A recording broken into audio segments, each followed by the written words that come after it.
Are we on?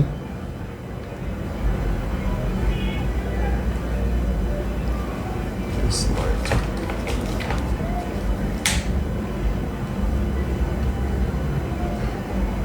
Hey, everybody. Somebody tell me, please, if you can hear me so that we can get the show on the road. I think I'm 2 minutes late. I could be 2 minutes late. I'm using my phone today. What I need for you guys to do, hey everybody, how are you? Hope you're well. I trust and pray that you can hear me. Tell me in the comments below if you can hear this broadcast. You know, here it is. I have to tell you,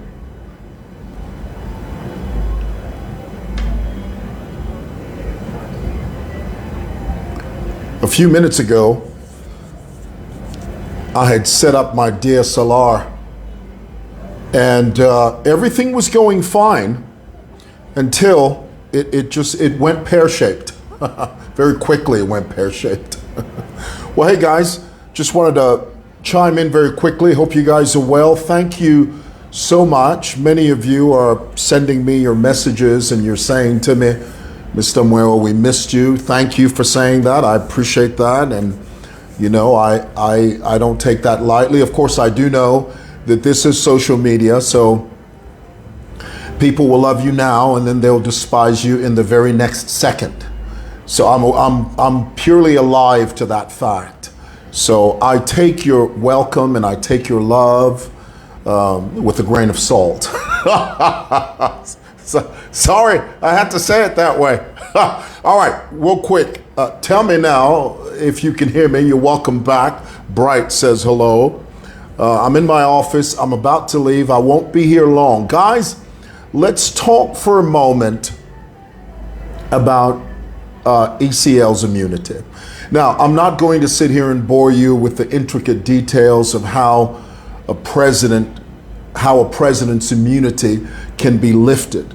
Everybody knows how that's done. Of course, in the past, President Chiluba and former late President Banda, both late presidents, their immunities were lifted, but the law has changed since then. Okay, in those days, a president's immunity could be lifted by an act of parliament. You know, President Chiluba's immunity was lifted. President Banda's immunity was lifted. But ever since 2016, the laws have changed. Now, the sitting president has to literally walk into parliament and make a case for a president's immunity to be removed or lifted. And we all know that's a very tedious process.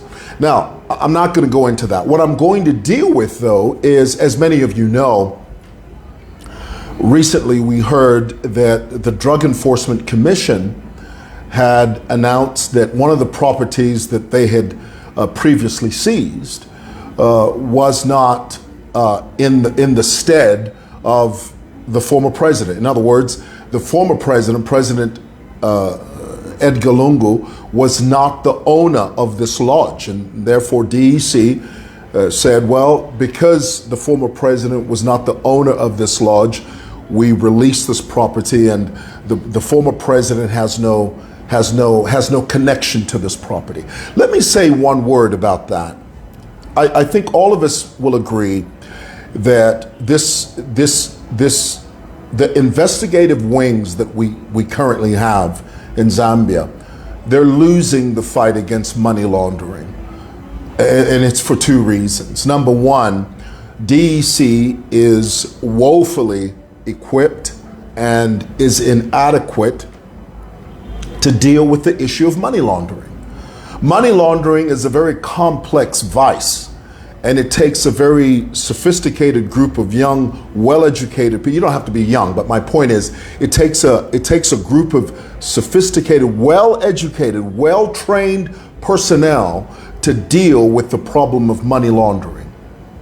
And as long as we keep tiptoeing through the tulips on this issue, as long as we keep dancing around the issue and creating smoke screens, one minute you hear that a property has been seized, And then the very next, oh no, it's let go because there is insufficient evidence, or the rightful owners have finally cropped up.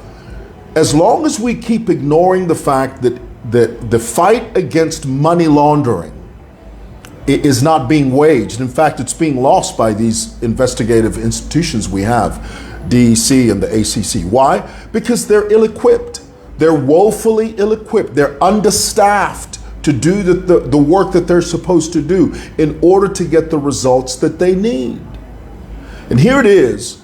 The only thing that has happened in this country with the former regime is that there's certain people in the former regime that were smart enough, and I use the word smart very loosely, and I use it very conservatively.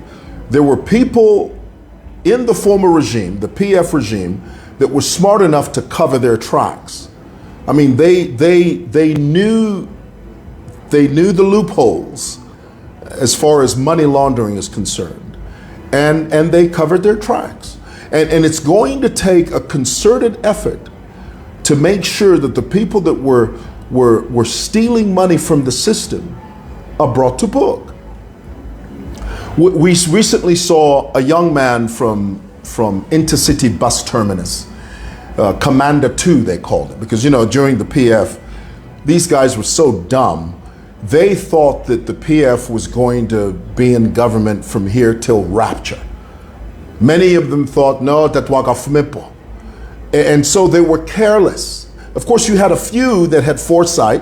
You had a few that knew that there's coming a time, there will be a day of reckoning. And when that day of reckoning comes, some of these PF guys did everything within their power to cover their tracks.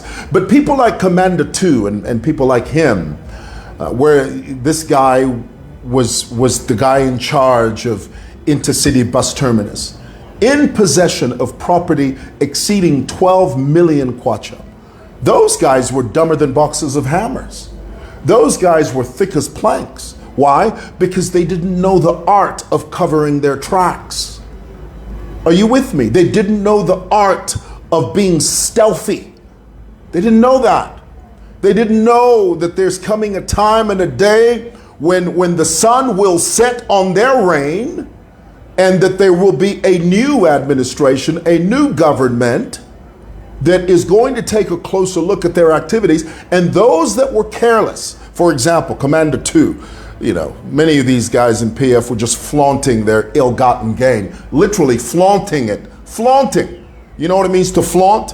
To flaunt means to show off, to show the world that you've got hundreds of millions of kwacha. You've got truckloads of disposable income. Those are the guys that were easy to catch. But then there's another breed of PF leadership that was stealthy. And it's going to take a concerted effort to make sure that these guys who were involved in money laundering, and as you know, money laundering is the art of concealing money, the source of money, basically turning illegal money into legitimate money, in a nutshell. That's what money laundering is. And the name is what it suggests. It's the art of taking dirty money, laundering it, meaning, that is to say, cleaning it, and making it appear as if it's legitimate money. But we know those guys in the PF, boy, tell you what, they were riding high on the saddle. I mean, these guys were tapularing. You know what it means to tapula? Bale fokotolempia. The ones that were smart enough, people like you-know-who, yours truly, these guys were smart enough to cover their tracks, and now the DEC turns around and says, oh, we've done everything we can to sort of take a closer look at this individual. But after the dust has settled, after the dew has dried, it has come to our attention that this property did not belong to so-and-so. You're losing it. You're losing the fight against money laundering. That's what you're doing. Goodness. So my admonition, my encouragement to this administration, and not just this administration, not just this administration alone. Moving forward, no pun intended, we have to look beyond this administration. We have to look at a way of life, because there are people that have it in their minds that when the time for this administration comes for them to leave, because that's what democracy is. We do not live in a totalitarian state. We are not a monarchy, okay? We don't have monarchs. We have chiefs, but we don't have kings and queens that preside over the affairs of the estate, over the affairs of state. We have elected government officials, and each one of those government officials has a tenure, a period, a time frame. So once that time expires, what that does is it opens the doors to other people to step in and provide leadership and lead the country forward from where the previous government left it. We recognize that. We recognize that this country needs to have a seismic shift in the way that we view money laundering, corruption. I tell you, it's multi-layered. And as long as this fight against money laundering is not firmly grasped, then we're not going to make any headway. We're not. I'm telling you now. I mean, there are a bunch of PF jokers right now. All they do is every single day they laugh at the system. Why? Because they covered their tracks. They did. But I tell you what, one of these days they will get their comeuppance. Now, this is the last thing I want to say about the immunity of former President Lungu, because there was a videotape that was circulating. He was standing in front of PF members, and he was complaining. He was bemoaning the fact that this administration is treating him unfairly. And after DEC announced that this property didn't belong to former President Lungu, that gave former President Lungu impetus. It gave him a bit of steam to stand in front of the camera and say, "Mwana, walimbe chef. Ile tapale afuna chita. So imwe ba HH, if you know Baba DEC wachita announce that the property, the named lodge, Teandi, inende michita encourage ba president haga inde ichilima. Mwambe process ya kuchita lift my immunity. But here's the thing, guys. Lifting the immunity of a former head of state is not child's play. And President Lungu knows this. Because you see, once we go down that rabbit hole, once President Hakainde Hichilema decides, and we don't know if he's going to decide to do that, because that's what the law says now. It's different from the way it was. Unlike under Chiluba, Banda, who had their immunities lifted by an act of parliament. Now, the president has to physically walk into parliament and make a case and give reasons why he feels that the former president's immunity has to be lifted. Let me tell you, if we go down that rabbit hole, we're going to be there. We're going to be stuck there for years. And who wants that? Who needs that aggravation? Can you imagine for a moment if President HH decides, you know what, let's go to parliament and I'm going to make a case. I'm going to make albeit a strong case, to have former President Lungu's immunity lifted. Do you know how long that's going to take? What that's going to do is that it's going to derail development. The country is going to be embroiled in this issue of former President Lungu's immunity lifted. Who wants that? Who wants that hassle? Because I tell you what, if that process is begun, if the wheels begin to turn in that direction, honey, we will be stuck there for 4 to 5 years. Who wants that headache? Who wants that aggravation? All we need is a few PF bigwigs. And we know who they are. And when I say we, I'm talking about the public. I'm not saying I have inside information. I don't have any of that. I'm speaking generically. All we need is a few of them, maybe 3 or 4 of them, that we can, when I say we, I'm talking about the investigative wings, that the investigative wings can actually corner, establish that money laundering, a crime was committed, the evidence is there, the due diligence is sort of meted out, and we get some convictions. That's all we need is 2 or 3 of them. That's it. And then we can go about our Father's business. Okay. We can go about putting this country back on its feet economically. We're not going to be embroiled, at least we shouldn't be embroiled in this nonsense of going down rabbit holes of making sure that the former president's immunity is lifted. We're not going to do that, or at least I don't think we should. That's all I'm going to say about that. Secondly, makebi Zulu. Many of you know that there's a young girl on social media that recently posted something about a social media influencer.